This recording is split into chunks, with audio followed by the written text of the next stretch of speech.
দিনটাকে নাম দিছে নাইরোজ। ফার্সিতে নাইরোজ মানে বুঝেন, নাই মানে নতুন, রোজ মানে কি, রোজ মানে দিন, নাইরোজ মানে নতুন দিন। বছরের প্রথম দিনটাকে তারা বাৎসরিক উৎসব হিসাবে উদযাপন করত। তাদের পরে এটা খ্রিস্টানদের মধ্যে আসছে। আজ আমরা দিশেহারা মুসলমানরা তাদের দলে চলে গেছি।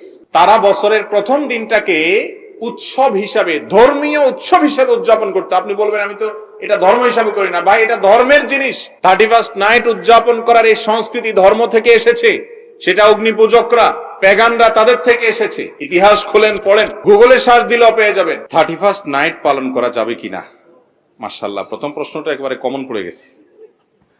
31st নাইট পালন করা যাবে কিনা? আহা ভাইরা আমার, 31st নাইট এটা উদযাপন কেন করা হয়, এটার পেছনের রহস্য কি? অন্য কোনো সময় তো